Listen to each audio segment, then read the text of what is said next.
Hello, everyone. It's Martha Novak, and this is a show called Real Talk with Martha Novak. I'm so glad to see you today, and I see you already popping on, and I'm so glad because today was the time change, right? And I talked about it all the way until I went to sleep last night and then promptly forgot about it this morning. So I'm glad to be here. Thank goodness for alarm clocks that kind of do their own thing, That's a good thing.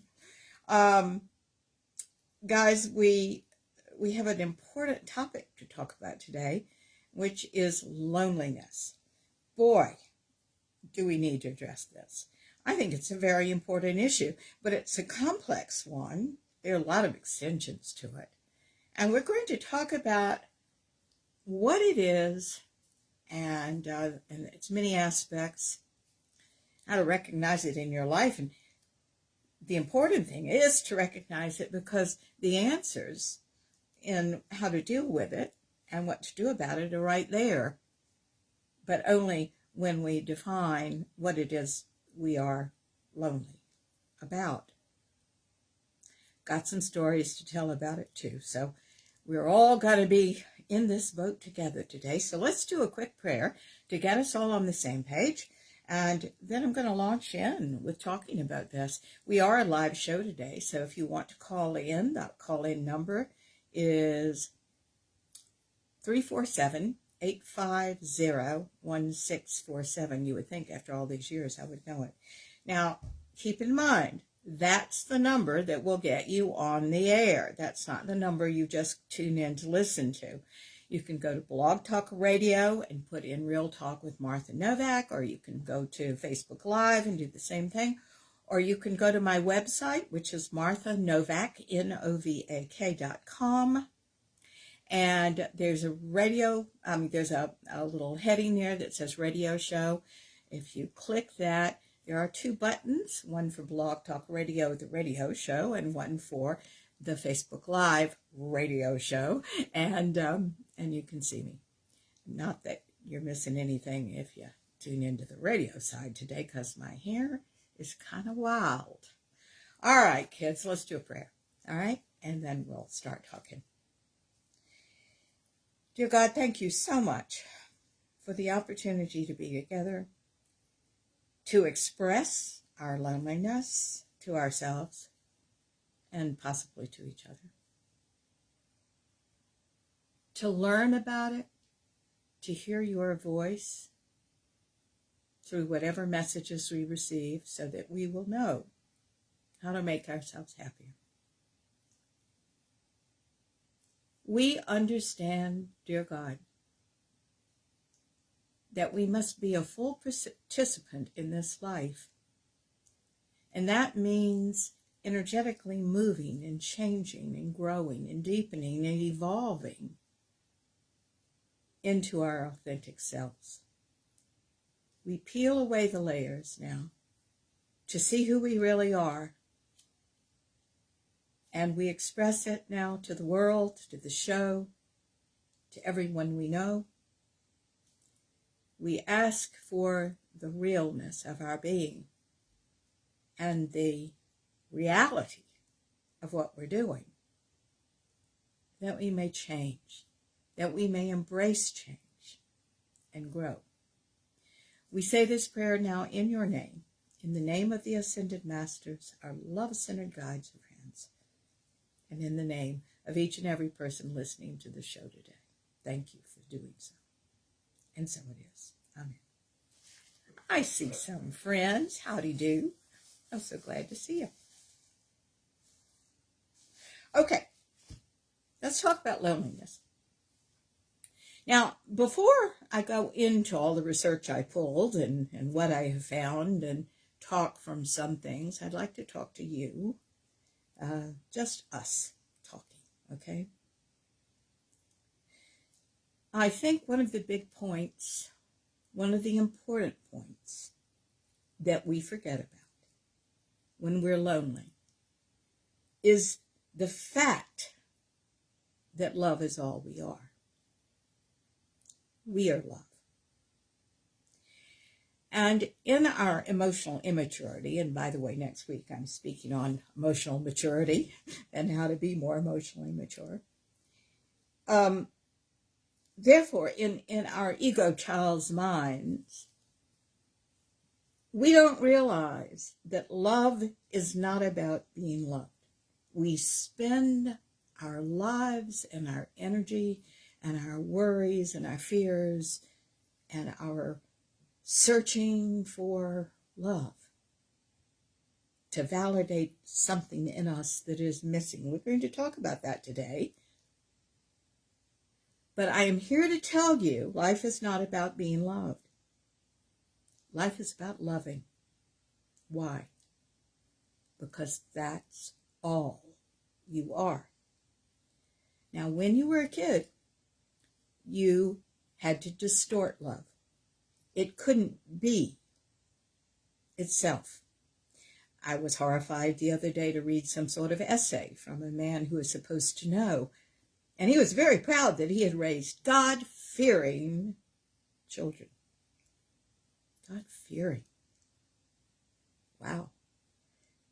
See, I know that God is a multidimensional God. There isn't anything here that isn't. But there's a fear-based aspect to God and a love-based aspect to God. And our journey is to go from one to the other, the ego child's mind to the higher self mind, and to live that way. Now, on these radio shows, even though it's radio, and I don't have you in front of me, hi, Nancy. I'm so glad that you've tuned in today. Thank you, sweetheart. One of the things that I think confuses us is this. And what drives our confusion is a lot of our loneliness. So that's why I want to address it today and address all the aspects of it so we can recognize what's going on with you, where the emptiness lies, so we can hello, darling, good morning to you, so we can do something about it and draw closer to who you really are as your highest self that knows life is about loving and not being loved. However, you see, the way the universe is set up, very fine thing, that universe, the way it's set up, my darlings, is what you give out is what you get back. So when you become your authentic self and you love, you get that back.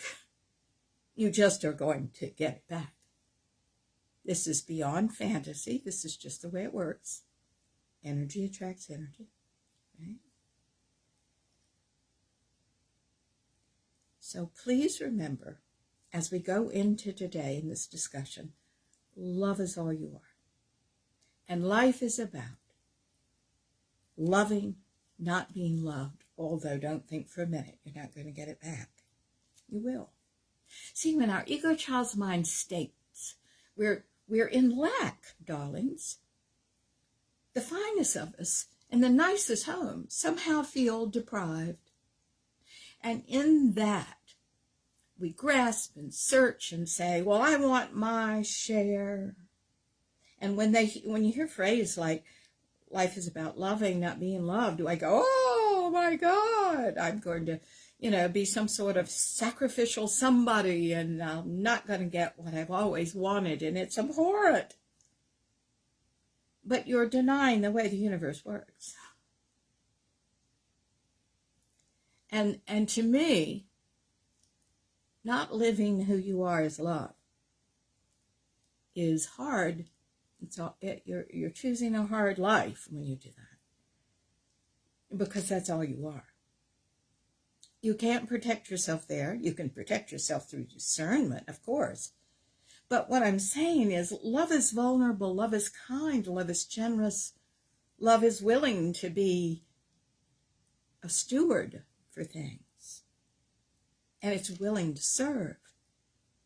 And it's interesting because, as you all know, I used to be an acting teacher and still coach from time to time. And here's the interesting thing. There was a one-act play called The Typists that I would often give people that I knew they'd struggle with. It isn't a hard play to do. But here's the thing. the man and woman who are the typists, that all you see is this. You know, they look out to the audience most of the time. They look out to the audience always on something personal because the author is showing, and if the director knows what he's doing, he brings forth the author's intent, that these people can't connect. See, connection is part of life, isn't it? So whenever they had anything personal to share, they looked straight out. They didn't look at each other. When they were in fantasy, they often looked at each other. Isn't that interesting? Now, these people were the classic losers. And I made sure to tell the actors that they were before they started. And if the actors were still struggling with that ego, which everybody was, they simply could not do these roles well. They simply couldn't. When everything that these two people are going through is the human condition, and they wouldn't embrace that, what kind of actors are they going to be? Because the finest actors are the ones that will bring up all of this inside of them, even the loser, and spread their innards on the table for you, the audience, to pick through. That's acting at its finest. You can't hold back if you're afraid. You can't not embrace all of you to do a job well. Now, the reason I've started with that story is because acting is very much like life. It's about accepting all of you. Because all of you, the light and the dark, what you perceive as good and bad, the generous and the petty, the weak and the strong, all of those things and more are part of the duality of life, and they're all you. So when someone comes in saying, "Oh, I'm so selfish," and wants to beat themselves up, why? We all are.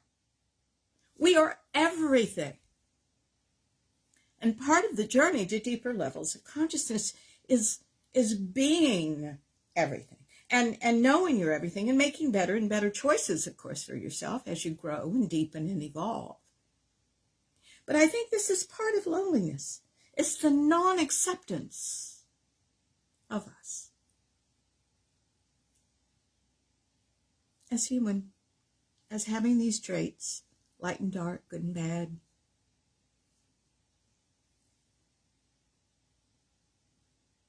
That's part of the loneliness, that we've abandoned ourselves in this way, with judgments and with avoidance and with confusion and with blindness.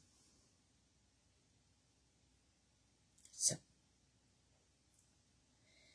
we can't avoid, we can't fear rejection, we can't isolate and withdraw.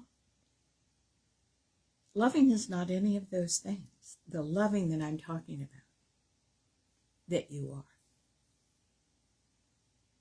So in spite of fear, in spite of what you think about vulnerability, I'm going to tell you now, in the highest level, it's the rapport with all life. It's a wonderful thing. But of course, in your childhood, you learn quite the opposite, that it hurt like hell, and that you might not survive if you were vulnerable. And that's true for a child, not true for you now. You're no longer a child. And that's what this week and next week is about. We are going to talk thoroughly about growing up on these deep emotional levels and getting beyond ourselves, beyond the false self, I should say. Now, part of loneliness is not having the language to express some very specific things about yourself and or not knowing yourself very well. For example, one of the things that feeds into loneliness that everybody talks about but nobody explains to you is the difference between an introvert and an extrovert and how this thing all works, this introvertism and extrovertism. I want you to think about it on a scale from 0 being the true introvert and 10 being the extrovert. Now, here's the definition of introvert and extrovert. Throw out everything you know. Introvertism is a condition where you get energy from being alone. And extrovertism is a condition that you get energy from being with people. Now, when I'm lecturing with this in corporate work, I often stand in front of a big class and say, do you think I'm an introvert or an extrovert? They all say, oh my God, you're such an extrovert. This happened the other day at a dinner party. Oh my God, you're such an extrovert. I am not an extrovert. I'm the biggest introvert you've ever seen. I'm a 0 on that scale. When I have time, I'm alone. Or I'm doing very alone activities like reading or writing. I'm alone. Okay. It's an extremely important thing to realize that whatever you are, and you remember this is a sliding scale, you may be a 5, at which time you're going to have to be incredibly sensitive to yourself because you're going to have to see in that moment if you want to be with people, if you want to be alone. You might get to a party thinking you want to be with people and you do not want to be there, so you have to be sweet and nice and excuse yourself and go home and be alone because you misread yourself. Now, introvertism and extrovertism, the way I'm talking about it, is you without an issue. Because if you've got some issues, if you're afraid of people, many people are, by the way, afraid of being hurt by people, afraid of being manipulated or taken advantage of, or any of the other things that we're afraid about, you're going to make excuses to isolate and withdraw, and those aren't good enough because they are made from fear and avoidance. That's not in your best interest. I will let you do anything, not that I have any say at all. That was a joke. As long as you're honest with yourself. You got to be honest here. And that's one of the things I want to bring forth on this show. Keep doing what you're doing until you work the issue out. But don't be dishonest. That's a whole nother level of healing. It takes a long time to get through. So, I think it's easier for me in the world, quite frankly, or somebody like me, or that somebody who is the opposite from me and is a real extrovert, than it is from people in the middle. Because I know it's clear what I want, when I have some time to myself. It is clear. It's clear to an extrovert. They are going to be out, right? Talking to people, being with people. It isn't that we have a prejudice against people if we're introverts. That's, I think, a misunderstanding. If you're an introvert, you don't have to hate people or be in any way prejudiced or biased about that. You simply do not get energy from people. They drain you. That doesn't mean you can get away from that. Look, the reason I look like an extrovert is I've got to do both, but I have to honor myself when I have the time to be the authentic introvert I am. That's why I can look like an extrovert, you see? The opposite is true, too. You don't get to be an extrovert your whole life without honoring the introvertism, because a lot of times the issues are in the introvertism, not in the extrovert. You see? We have to be alone with ourselves sometimes. It's very good, solitude. And that's not the same as being lonely. So part of this is finding out who you are and what you are. We have to increase your sensitivity to yourself. You have to understand and feel what you need and provide it for yourself. And you also have to be sensitive to what's going on a deeper level when you feel depression, when you feel lonely. So this week, I was working with a client, And she's just recently moved and changed locations. And she said, I think I'm depressed. I think I'm depressed. And I said, tell me why you're depressed. You're making friends. Yes. You're enjoying the town. Oh, yes. Hello, Barbara. I'm so glad you're with us today, darling. She said, I'm making friends. She's already involved herself with several neighbors. It's just wonderful. She's a very big extrovert, by the way, this woman. But she was depressed.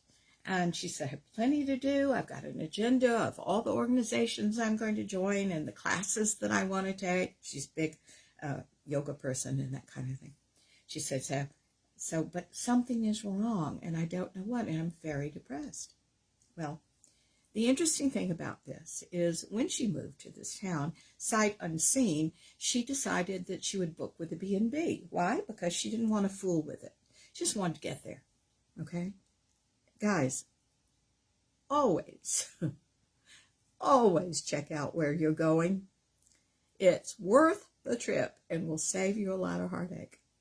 Now, I've picked her up in this place before, and honestly, it looks like the outside of this house, and she has a basement apartment, the outside of this house looks like the place that the Wicked Witch and Hansel and Gretel would live.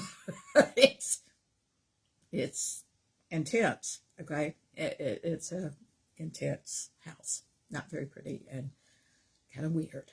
And the energy off of it is weird. I don't know whether you all feel this in your sensitivities, but sometimes I drive along a street and I'll have a really good feeling about a house. It doesn't even matter what it looks like, although many times I like the look of it.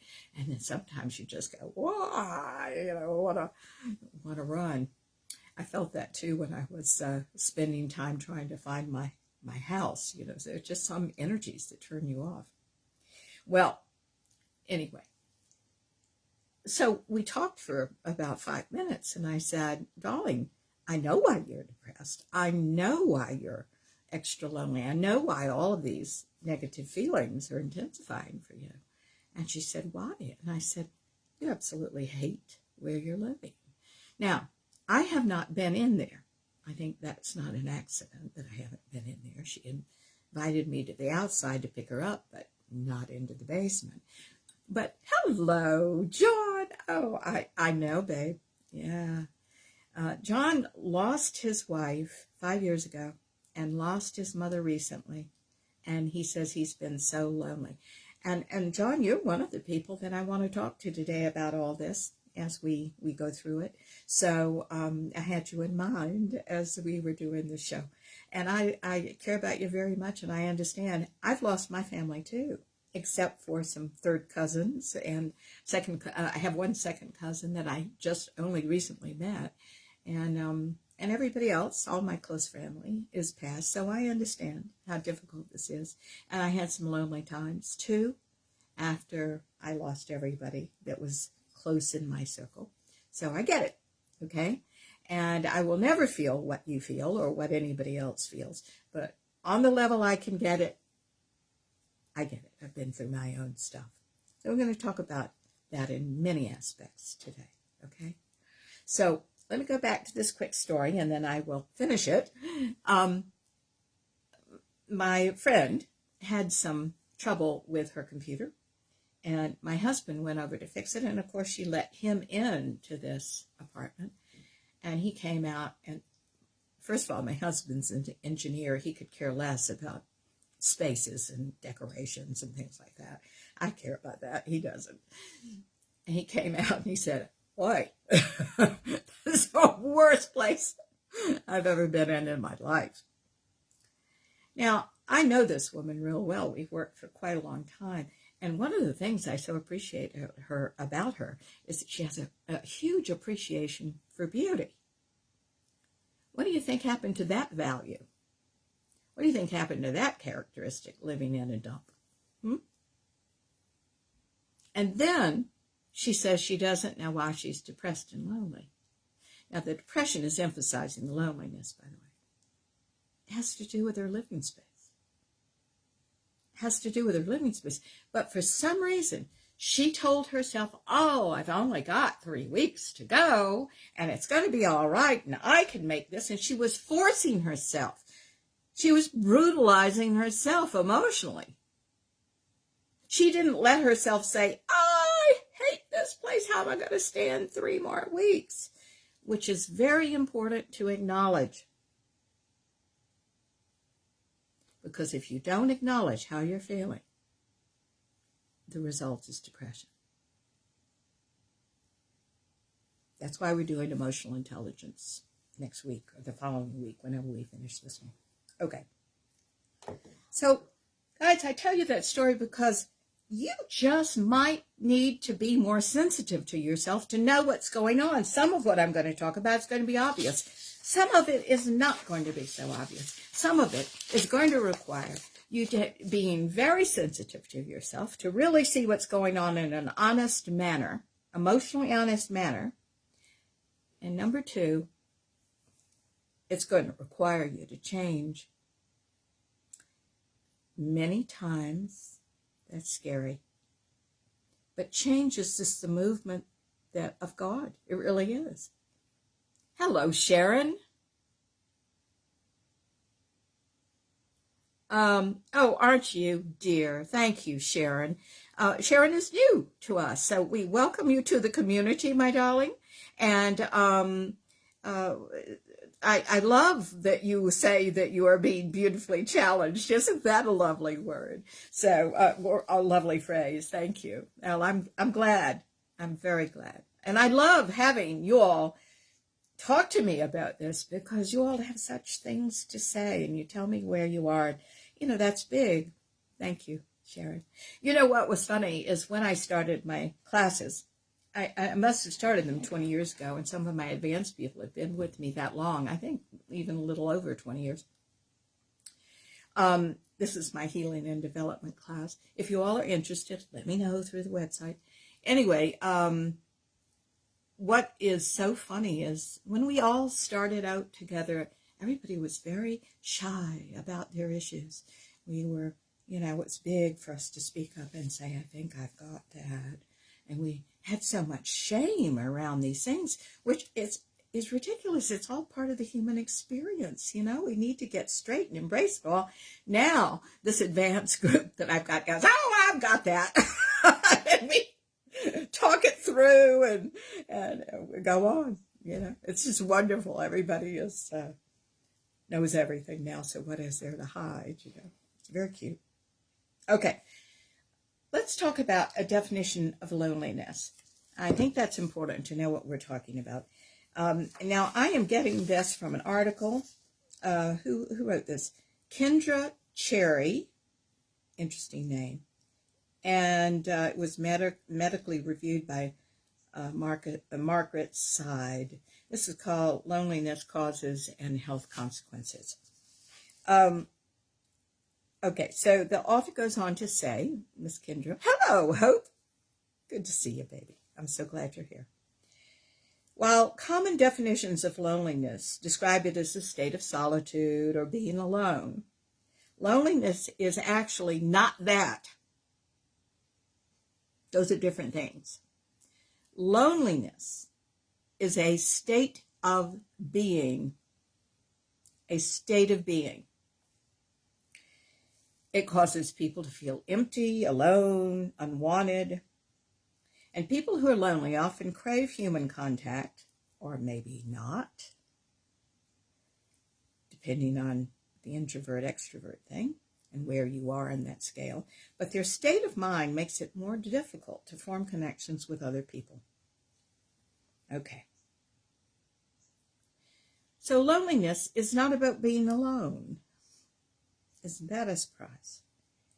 Instead, you feel alone and isolated.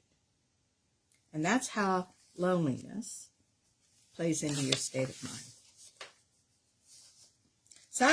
Solitude is actually just being alone, and it has a number of important mental health benefits. I mean, it certainly helps you refocus and recharge.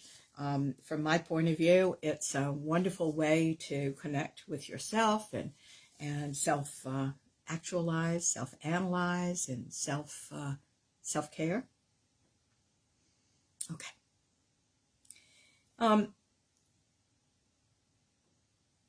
Loneliness, at its core, and this is Martha talking here, is, I think, about the abandonment of self. We project that onto others, but it is us not taking care of ourselves because we don't know how in certain circumstances, because we're supposed to change and grow and deepen and take care of ourselves and learn something new. Or it's about the refusal to do so. Why would we refuse to do so if it gives us a better life? Well, there are lots of reasons that people embrace the negative. I go back to Flannery O'Connor, she was a writer. I'm a writer.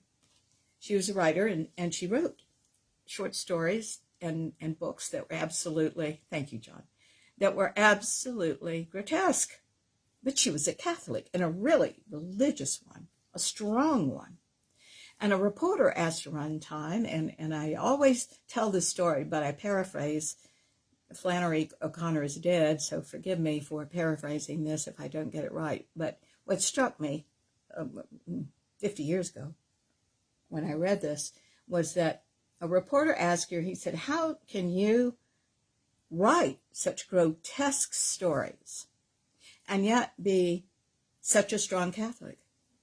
And she said, well, sometimes you show the grace of God by showing the lack of it. Sometimes people choose to live the lack. And while I'm doing a show for those of you that don't want to live that way, and congratulations, there are many people that do, and why isn't that all right? Now, you may say, oh, because they won't have happy lives, or they won't do this, or they won't do that, or they'll never stand up for themselves, or take responsibility, or do this. Or that's you judging this. And we mustn't. It comes back down to something that I fundamentally believe. And that is, we all have a right to live and die the way we choose. And we can't tell another how to live. I'm not telling you how to live. I'm presenting some things that I believe.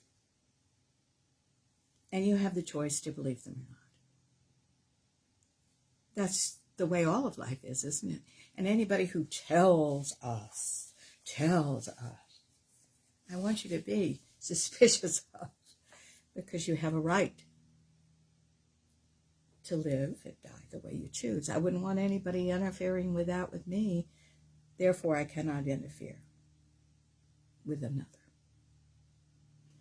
But what you can do to make yourself happier and more joyful, even if you're sad about another because of that lack of acceptance or something. Usually it's about us wanting something from them, you see. And we've got to grow past wanting something for them, from them.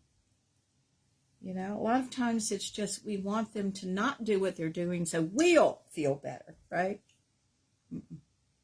And by the way, loneliness is in that, isn't it? I had a girlfriend who drank herself to death.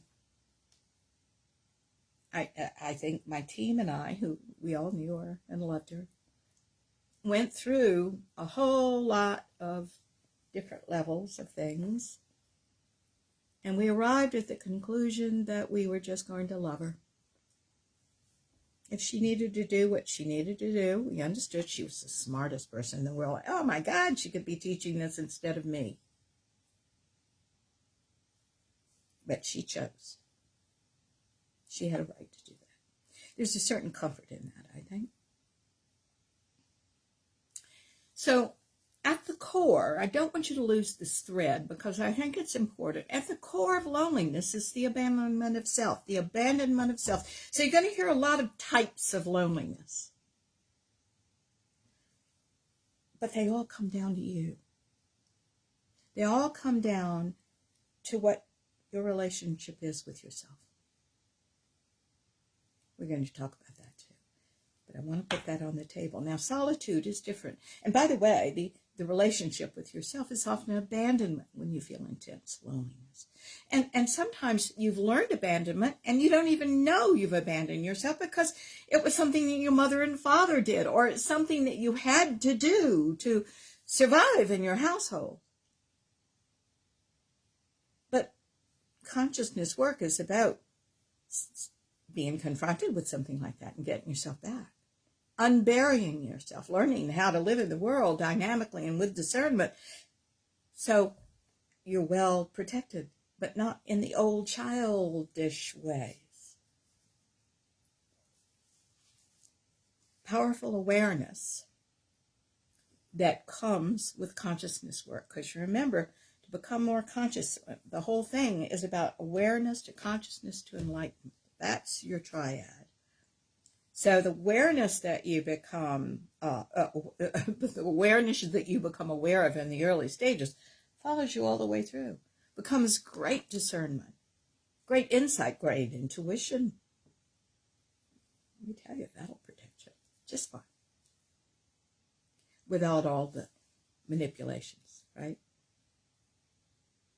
The trying to control your world and the people in it so you can be safe.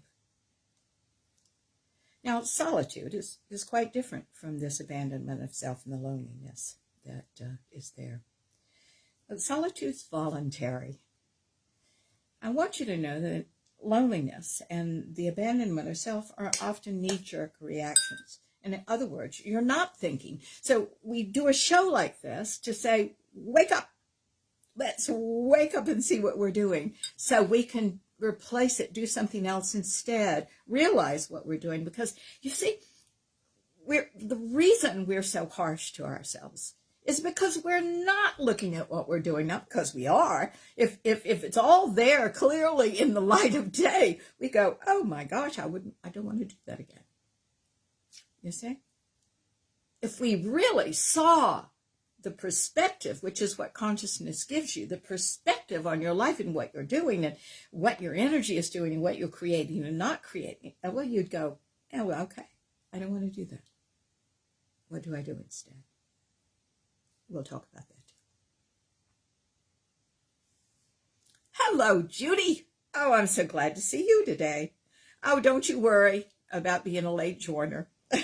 She said she'll watch again, which does remind me, Julie, to say thank you so much, darling. All of our shows, guys, are archived on Blog Talk Radio and Facebook Live and YouTube. We have been lecturing for years now, so we have, I don't know how many lectures there are out there, but anyway, on just about every subject I can think about, and like this one, because I've lectured on loneliness before, but not in this depth. You'll find them on every subject there are, including some repeats. Okay. So just to summarize, loneliness is a state of mind linked to wanting human contact, but feeling alone. People can be alone and not feel lonely, or they can have contact with people and still experience feelings of isolation. Now, there are a lot of causes to feeling lonely. We'll talk about some of them. Physical isolation, moving to a new location, divorce, someone passing that we love. The death of someone significant in a person's life certainly leads to feeling lonely in many cases. It can also be a symptom of some sort of psychological disorder, like a chronic depression, chronic depression can make one withdraw socially, even though one wants connection. This is someone who doesn't allow that to happen except in a minimalist experience. Loneliness can also be attributed to internal factors such as low self-esteem. People who lack confidence in themselves believe they're unworthy of the attention and regard of other people. And as a matter of fact, I was talking to someone last week, and they're very, very ill. And they kept saying, oh, I can't do that. I don't want to bother them. oh, I can't do that. They wouldn't want to talk to me. Oh, I can't do that. I don't want to waste their time. What about your time? I know this is a little thing right now, but I think it bears repeating. I often say this when I'm in business, because I'll hear somebody get up to address a group, like if they're a speaker, and they'll say, "Thank you so much for coming. It means so much to me. Thank you so much for coming. What about your time? What about your energy?" It's a much better thing to say, "Isn't it wonderful that we could all be together this morning? How great. I hope we have some fun here and learn a lot."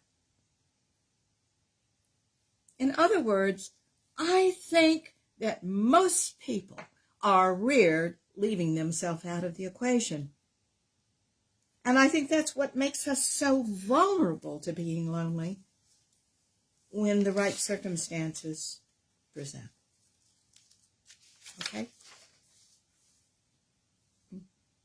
It was interesting because this was a study, I think it was done in England? No, I don't think it was.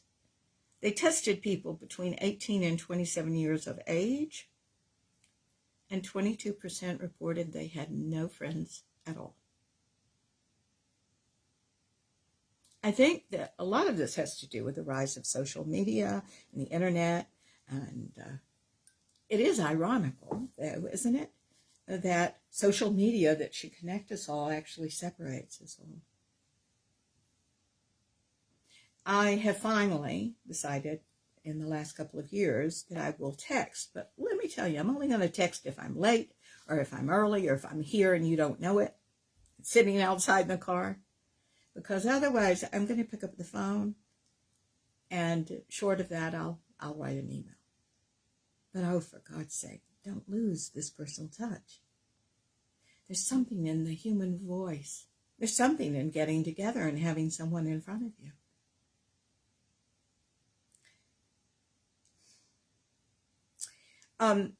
Scientists now believe that it isn't the quantity of social interaction that's really important to combat loneliness. You know what it is? It's the quality.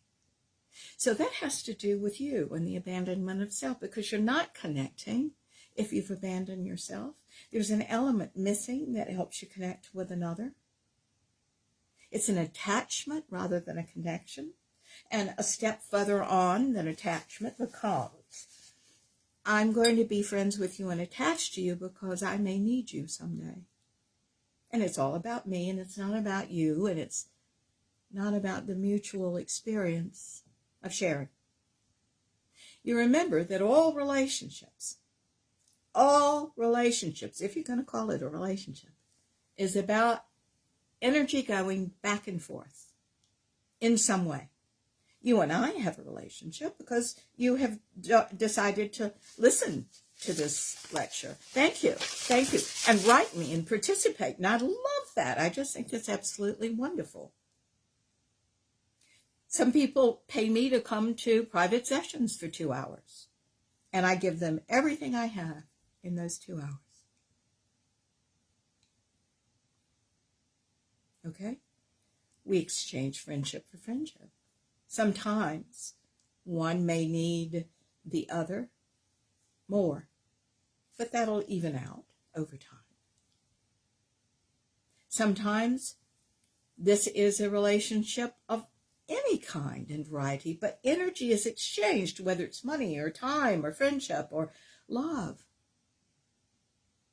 And if you don't have that going back and forth, there's something wrong with the relationship. It's going to result in an imbalance, and that's going to hurt when you face it and deal with it. And believe you me, you're going to have to face it and deal with it, because that's the way life works. We're supposed to, right?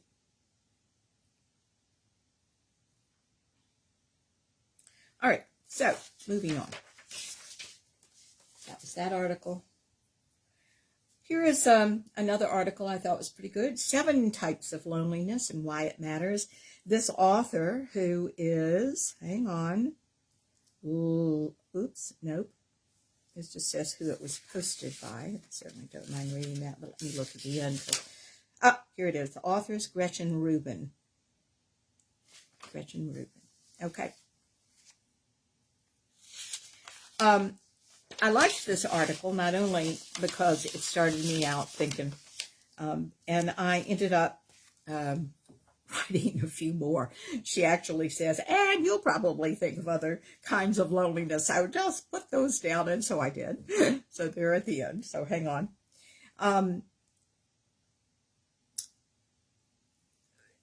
I want to put on the table, though, something that she says, and I think this is important, and that is to be happy.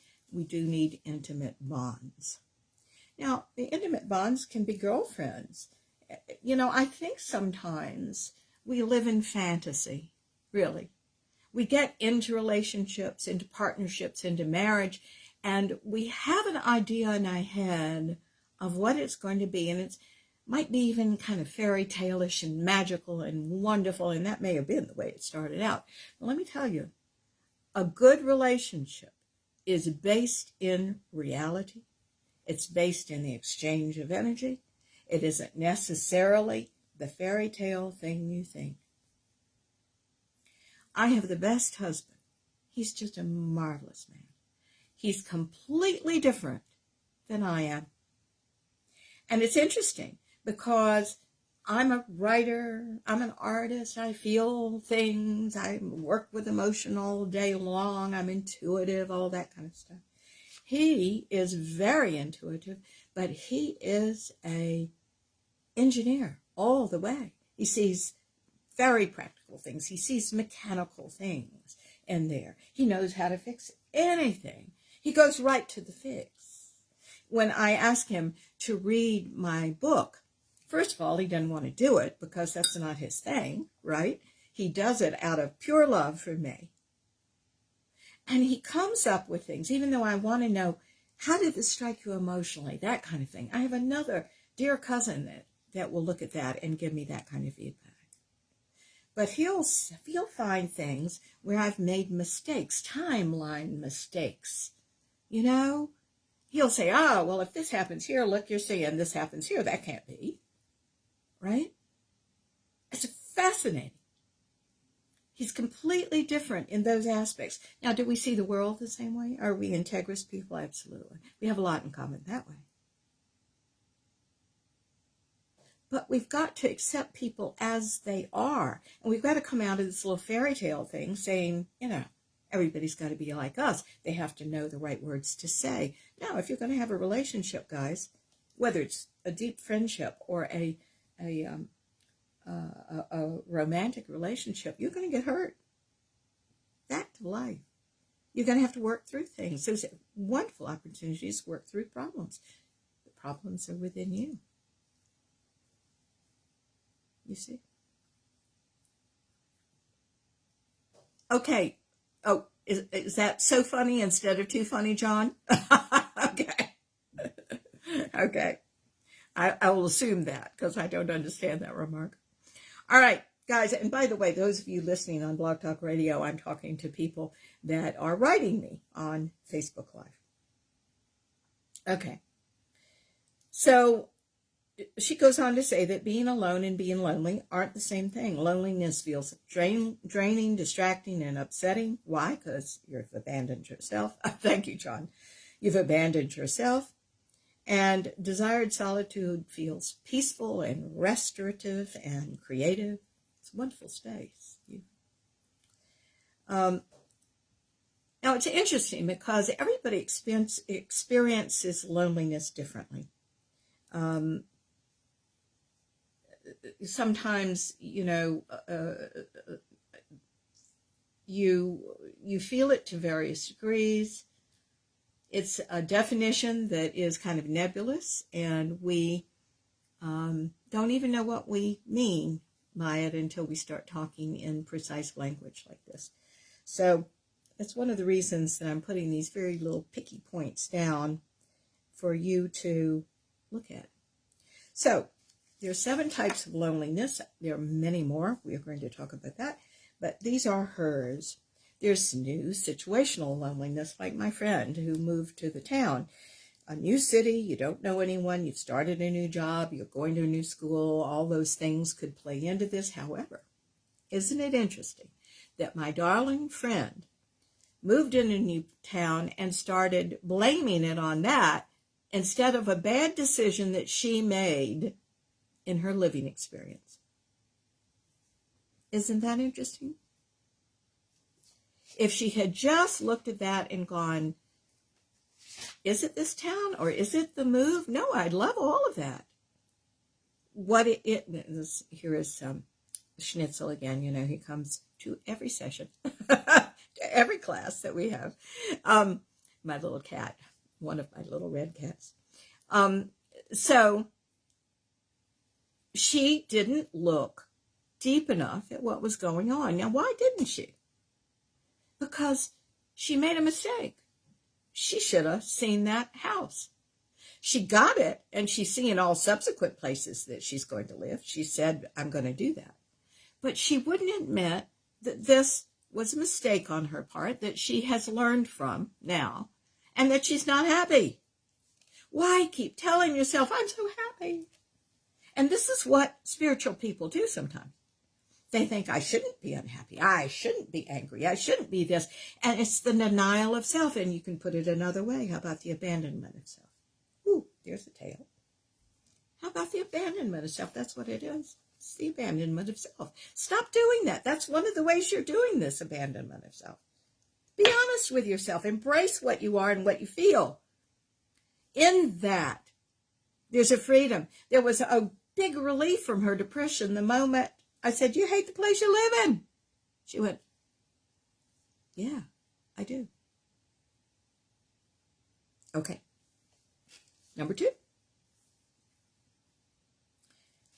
There's a loneliness that comes from feeling different and feeling like an outsider. Many of my friends felt this when they were younger, in school, for example. If they had a family that wasn't what it seemed. You know, if we had a family that seemed so perfect on the outside and at home the father was beating up on the little kids, you'd feel different. You would feel isolated. You might not feel enough. You might hold back. For whatever reason, we feel different. You might feel different. You know, kids, and by the way, the reason I talk about kids is then we move this into adulthood. We carry it with us until we address it, right? All want to belong. My mom was a French teacher. She spoke beautiful French. She lived in Lyon for a while. And I grew up being able to speak some French. And I remember at one point when I started school, I must have been 6 or 7, I told Mother I didn't want to speak French anymore. I didn't want to do this anymore because it made me different. Now, of course, okay, now, really, Schnitzel, please don't do that. Now, of course, I say, what was I thinking? But I was a kid. And we all want to belong when we're children. And guys, you know, a lot of things that are going on in our homes, you know, and how we feel about ourselves become something to hide, something to feel ashamed of. Okay, now stop, all of you. Okay, Schnitzel, I need you down. My dog is sitting behind me, and he didn't like that cat coming over and trying to get on him. Number 3, there is the lack of intimacy, loneliness. I don't have anybody as an intimate partner. Even if you have lots of family and friends, you feel lonely because you don't have an intimate attachment to a romantic partner. Or maybe you have a partner but don't feel a deep connection with that person. Now, if you don't have a partner, I have a question for you. Why do you want one?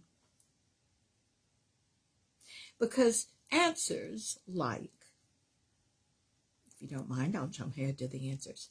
Answers like, I need more financial security. Answers like I need somebody to take out the garbage.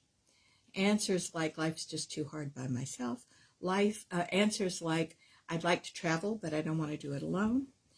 Answers like I'm afraid to be alone aren't good enough. All those answers and more are from the ego child's mind, kids. So what's a good acceptable answer? There is really one from the highest self, and I want to put that on the table. What you have been doing all your life is learning about love. By the way, here's Toffle. Say hello. Yep. Okay. It's cold out here. Yesterday it snowed, and boy, I don't know when you'll be listening to the show. I know when you all are listening to the show right now, but cut you like a knife, I'll tell you that. Anyway, the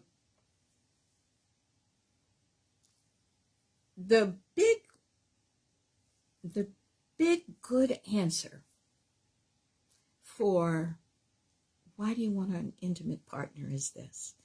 All your life, you've been learning about love. You've been running after it. You've been trying to love. You've had some things get in the way because things always get in the way because we've got childhood issues that we've got to get through. It's growth, right? So your life has been about learning what love is. And I always get real thrilled when I have clients come in and they'll sit in the chair opposite me, or they'll be on the phone because I do most of my sessions on the phone these days.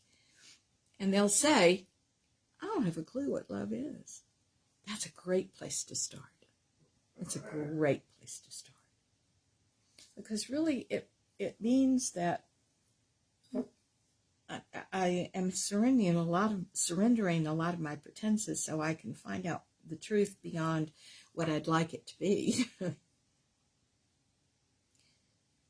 I think the real purpose of a partner is for you to choose someone to express what you know of love. You find a partner. You've learned all this about your life. You formulated opinions and attitudes and how to do things, behaviors. You know something of love now. You're on the path to knowing more. And you choose someone to give it to and, what did I say, get it back from. I think that's really what this is about. I think it is about you choose someone to give what you know of love to. And if it's the right person, it becomes a loop. You receive, you give, you receive, you give. After you give initially. See, many people won't start. How many times have I heard, well, what do I get out of it? And I always say the person with the consciousness must start, guys. Start loving, start serving, start putting yourself out there. But for all the reasons that I named a few minutes ago, the low self-esteem list, okay, and other things, people don't initiate. Guys, that's a mistake. You need to initiate. You need to start. You need to do it in spite of your fear.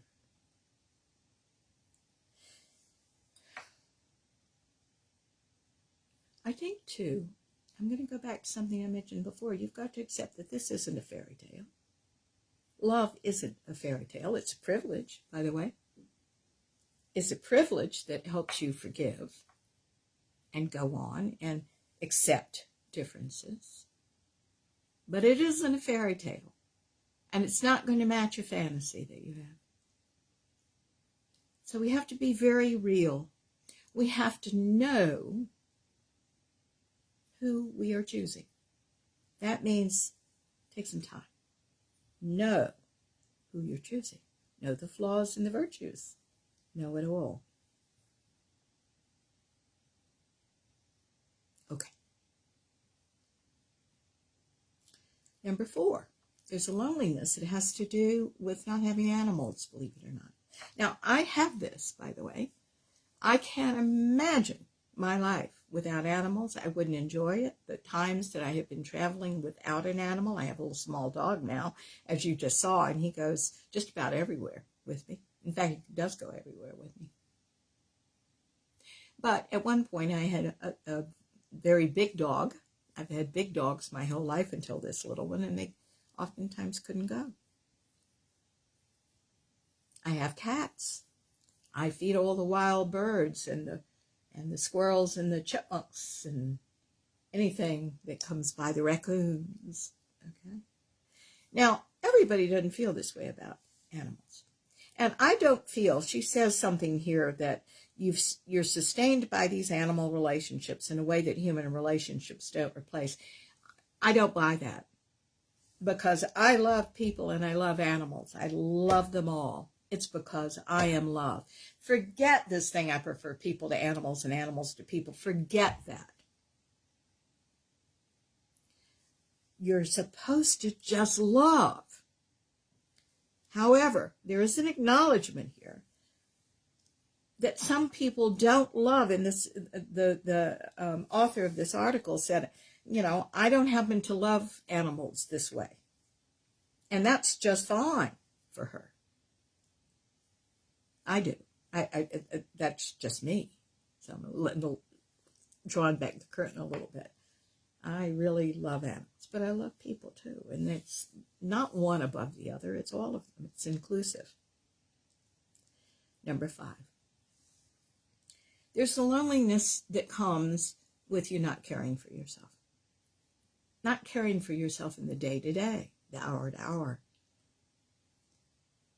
Sometimes also that you are surrounded by people who seem friendly and that you'd really like to be friends with, and they simply don't have time for you. My husband and I were talking about someone in our group, in our vicinity, that we like very much, and we're in an organization where we see them in the summertime from time to time. And we had them over to dinner because we're just crazy about them, and they said, we've got a very complicated situation with our daughter and her children, and we just can't do a whole lot right now. And I said, no problem. That's just fine. Let me know when it's over. She wrote me and said, she texted me, by the way, the daughter's moved on and all that kind of stuff. And I said, great, we can get on to a friendship. Then nothing. Okay. Now, what I want you to know is this is not personal. I mean, that story is not personal, as you can tell, but it's not personal for you either. What happens a lot of times is that there are many people that just pull in because they feel more comfortable with family. They just do. I happen to know a woman who had scads of children that she could control, that became her community, so she didn't have to have a whole lot of interaction with people outside whom she could not control, whose minds she could not influence. There are a lot of reasons why people do the things they do. They may have a definition of family that I don't have. Nevertheless, people have time for you or they don't. It isn't about you. It isn't personal. Your social scene will probably change a lot all the time. And I say, darlings, go out and make new friends. Go out and make new friends. Sometimes people are busy. It isn't about you. Just go out and make new friends. How? I don't know. I like to shop. I'll go into a shop and start talking to the sales girl, and if she's interesting, or the owner of the store, one of my dear friends owns a store in this local town, and I walked in and I shopped with her 2 or 3 times, and I finally said, yeah, I really like you. Let's have lunch. It was wonderful. I need to call her for dinner, as a matter of fact. Number 6.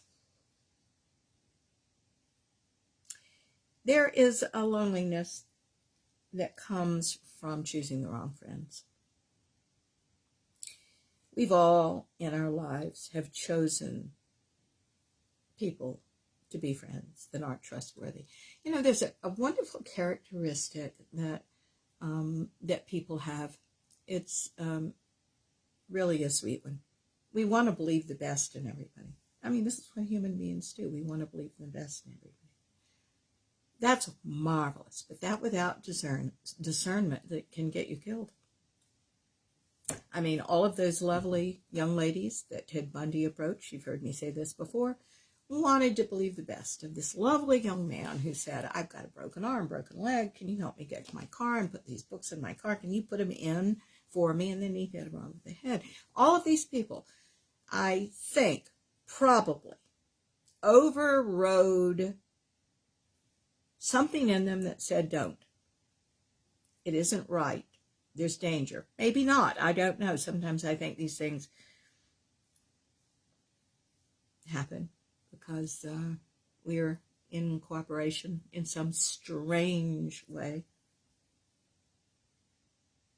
But I'm telling you now that you need to be discerning. You need to develop that discernment. How do you do that? Well, I'll tell you what. I don't like discernment or anything else that comes and goes. I want it solid, okay? And here's how to make it solid. Know yourself really well. Know how devious you are. Know how honest you are. Know the dark areas of you, and you'll see them in other people. Not to judge them, but, darlings, you got to accept people as they are, not as you want them to be. That's going to get you in trouble every time.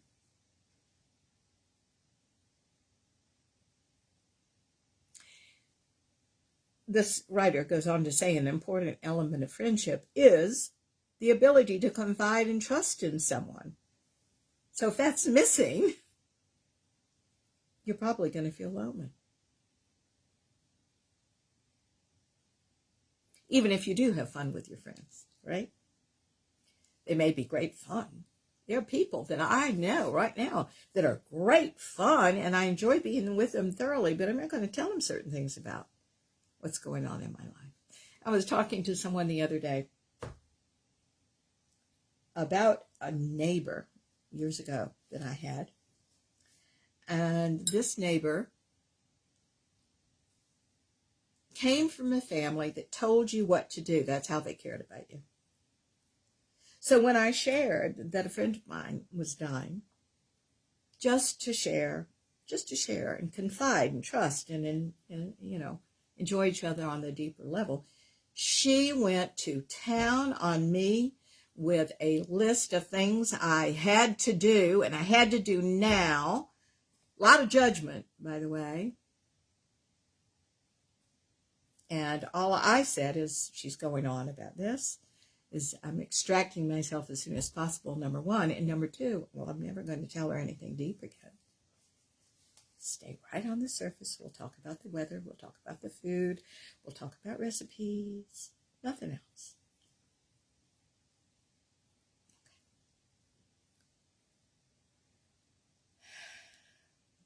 Keep in mind, too, about trustworthy friends, that everybody's got an agenda. I want you to know that. Every single person in life has an agenda. Everybody has an agenda. What does that mean?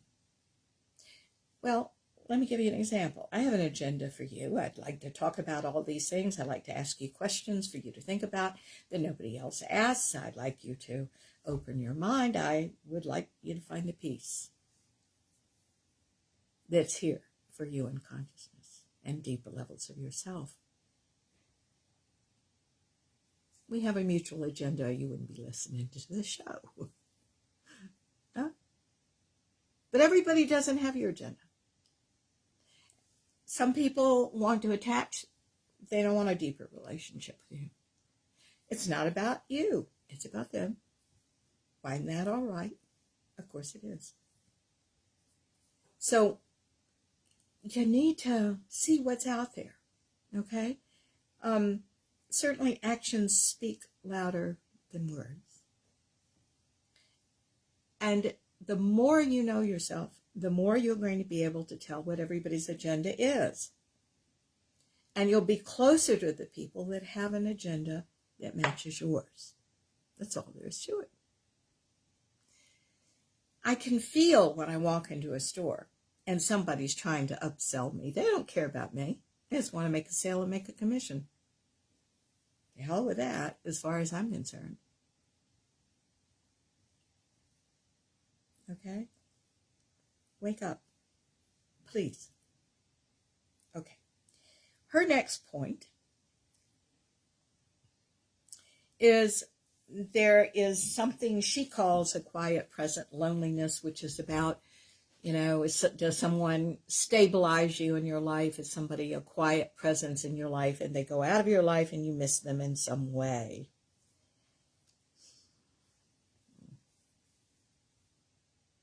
Here's what I say. I love that there are people in our lives that do that. We need it from time to time, right? But we should also be able to be the quiet presence for ourselves. So if we can't do that, we have to learn to do that, because this is another way we abandon the self.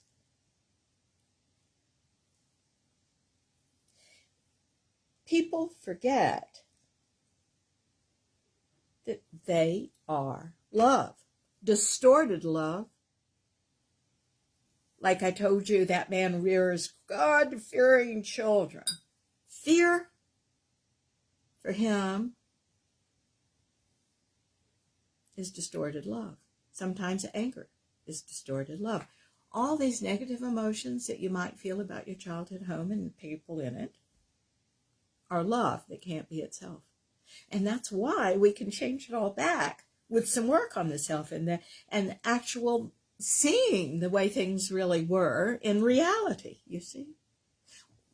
How does that happen? Well, the body itself has a wisdom, and it wants you to see the truth of everything. It also wants you to see the larger picture, the agenda, you see, that you have for your life, who you really are. It wants you to know all those things. In that, you find out that you're loved. I think that the quarantine and the social distancing and everything has been hard on extroverts. But it's not just extroverts. I think it's extroverts that have had some issues about who they are. I'll say it's been hard on introverts with issues of self-esteem and who they really are. I think it has affected them equally because of issues, not of the quarantine and not of the social distancing. Because there's something called chronic loneliness. And if you're honest with yourself, if you're having trouble with all this now, this loneliness business, you have to ask yourself, is it chronic?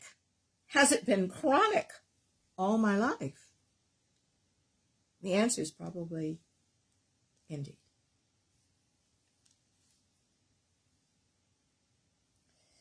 Okay.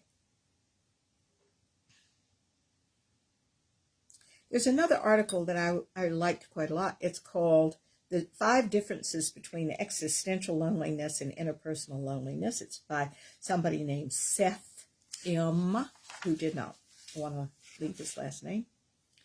I liked it because this is very succinct, okay? He describes existential loneliness as a type of spiritual loneliness. This is the next type for me. I see a lot of people that have this emptiness because of spiritual loneliness. It's a sense of longing that cannot be achieved through any type of social interaction. That despite our solid personal relationships, we feel empty somehow and can't really describe it.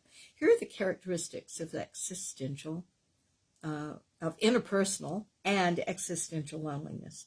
There are 2 different kinds, according to this man. By the way, when you start researching this, You're going to have 3 different types of loneliness, 7 different types of loneliness, 9 different types of loneliness. Everybody's got their own theory, right? Including me, I suppose. Definitely. So let's talk about interpersonal loneliness. Here are characteristics, and in those characteristics, you're going to see the difference. Number 1, interpersonal loneliness, lack of relationships, separation, isolation. Number 2, interpersonal loneliness stems from being alone. There's some social causes in that, like the quarantine, like COVID. Number 3,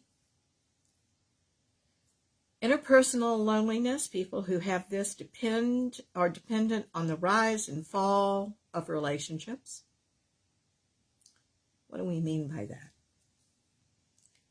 You stick around too long instead of going out and making new friends, right? You hold on. Your emotions are influenced by what someone else is doing instead of your own quiet self. Interpersonal loneliness is limited to the interpersonal aspect of life. I guess that kind of goes with that saying. And it can be solved, I should say, through communication, closeness, and love.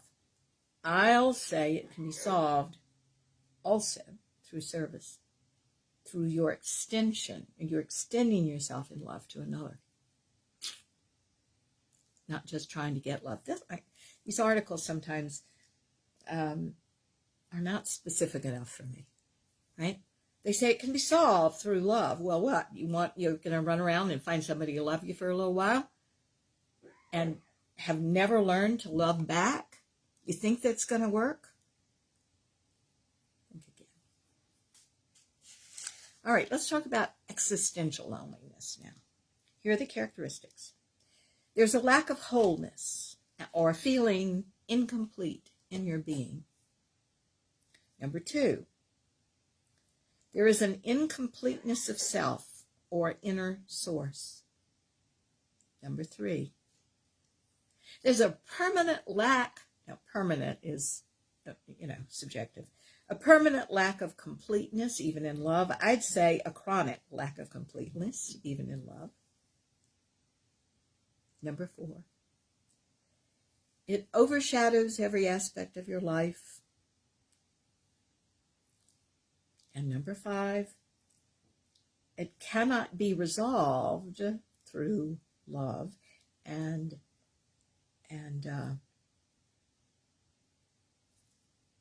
trying to be loved, because then the unfulfillment and incompleteness continues. In my opinion. Oh, Tuffle, stop it. We are chasing cats.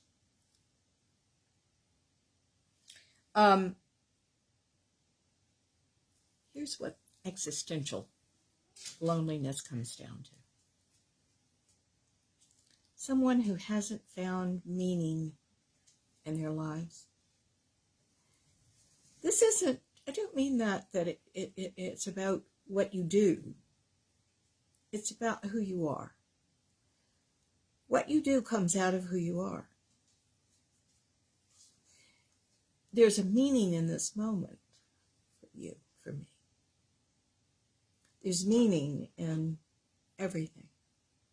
And it's a solidity inside that's really all about security and safety and knowing who you are and discernment. All those good characteristics we want to have. You've heard me lecture on Man's Search for Meaning, which is a powerful, powerful book. Also, it's by Viktor Frankl. There's another book, which is The Doctor and the Soul, which I love. Viktor Frankl was an Austrian, and he was rounded up and put in the concentration camps and had horrible experiences there, like everybody did. They took a book away from him. It was A Man's Search for Meaning. That was the book. He was working on it very hard, pouring his whole being into this book. So it gave him a reason to live. That and the fact that his wife was across the way in another camp somewhere. You've got to have meaning. You have to have meaning. It comes from the inside. It doesn't come from loving another. That is what we do when we have meaning. And sometimes it changes, Sometimes it changes. If you've lost someone, maybe it's about you finding you now. And you giving that to another in some healthy, wholesome, and balanced way. Now, here's some ways to prevent loneliness. I say therapy is a really good one.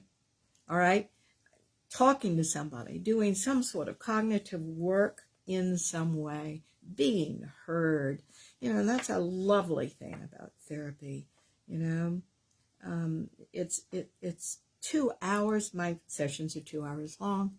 It's about 2 hours of nothing but you and how you're wired and how you work and moving some energy around so you don't have to do the same things you used to do.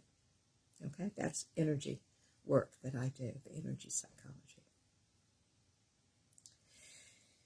I say there are people out there that need you.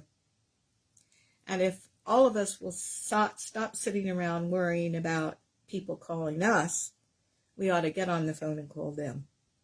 We ought to make some time for them. We ought to say, this is just a love note to you on the phone or written down. And I just wanted to say that you mean so much to me. Do you think that would mean something to you if you got something like that? You betcha. And a lot of my friends and I make every effort to do that with each other in regular ways. It's absolutely lovely. And you don't feel lonely at all. The world has changed in many ways. COVID is still around, whatever variation they're calling it at the time. And I think that some of my friends, and I think this is such a cute idea, we've gotten very discriminating about who we invite over and who we're with and all that kind of thing. It's wonderful. But it's also wonderful to have Skype lunches and dinners together. A whole bunch of us will be on a Skype call together or a Zoom call together, and everybody will be eating their own dinner, and we'll all sit around with our spouses, and we'll just talk and visit, tell stories, and talk about what we've learned this week and what happened. Very exciting, If I have time today, I'll tell you a story that happened the other day to me, which I thought was hilarious. Part of this also is changing your mind too, darlings. If you've learned to be a negative thinker, if you've learned to think the worst, expect the worst, catastrophize is what psychology calls it, we've got to get you out of that. You may have inherited it from your mother and your dad. If you didn't inherit it from them and from the energy of the family, then you may have just thought it and kept it inside and formed that opinion from a chaotic household. But loves, that's not in your best interest to keep that going. It's just not. So I would want you to challenge that. I believe, you don't have to believe this, but you do have to prove it to yourself if you're going to believe it. And that is, all things work together for good. They all do. They all do. If they don't, you've stopped the energy too early. That's simply the way it is. I have something on my refrigerator that my husband brought home, which was, and I'm going to paraphrase again, everything's going to be all right in the end. If it's not all right, it's not the end. It helps to think energy. So you can say, woo, that's a surprise, and I don't like that. Okay, I'm going to just allow the energy to keep rolling out and see where it goes, because all things work together for my good. And you know what? They do. Now we have to come out of fantasy. We have to come out of manipulation where we say, I want this. This is for my good. Because a lot of times that's absolutely not true, and we don't know what's for our good because that's the ego child's mind. That's not the highest self mind that's going to bring you more and better and deeper, and that's the part we have to let work out. God does work in mysterious ways, okay? So get out of the way. Do recognize that loneliness is a sign that something needs to change. Somewhere in these aspects, something needs to change. Your thinking, the way you do things, how you live, okay? It certainly does need to change. We have to make our peace with change. Change is actually a very, very good thing.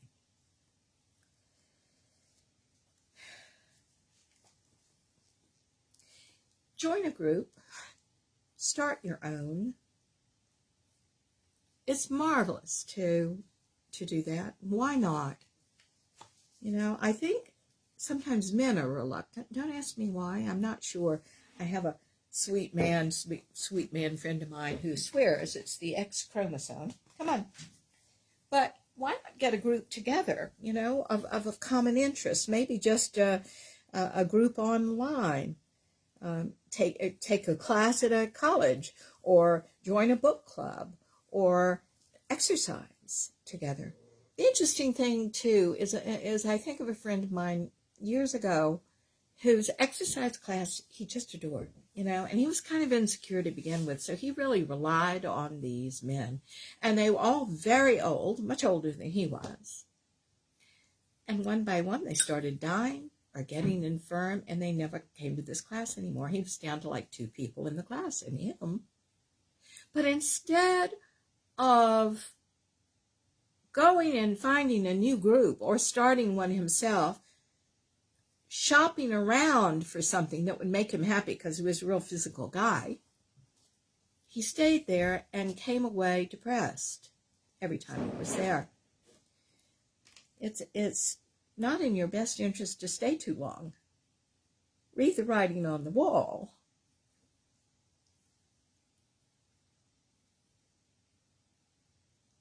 It's also wonderful to strengthen current relationships that you have, be they friendships or intimacy. You know, depression pulling in, not seeing people, isolating, withdrawing, being into your own thing without sharing is just not healthy. You know, building new connections is also important. Go find new friends. You know, one of the things I so admire about 90 seconds about Pat Conroy, the writer, is he'd always say, "Tell me a story," and he just listened to everybody's story. Why not have somebody to lunch or coffee and say, you know, you seem like somebody absolutely worth knowing. Tell me your story. And darlings, talk to someone you can trust. Please do, you know. Talk to someone you can trust. But 60 seconds. The main thing I want you to remember is you are love itself. And love is to be used. Don't search for it. Go out and give it. It's who you are. It's the way to honor yourself and others and find your path to your authentic self. I love you very much. I hope you have a marvelous week. Next week, we are going to be talking about emotional intelligence, which, by the way, feeds right into this, doesn't it? So please listen, and we will have a marvelous time together again. All right? You guys have a good week. And stay safe and well out there, please. I'll be doing some praying for you. Oh, thank you. Aren't you sweet, Michelle? Well, I had some streaks put in, so I 10 appreciate you seconds. noticing. Thank you. And hello, Scarlett. Oh, thank you, darling. Thank you. Y'all are so sweet. I love you all. Take care now. Have a great week. God bless you. Bye-bye.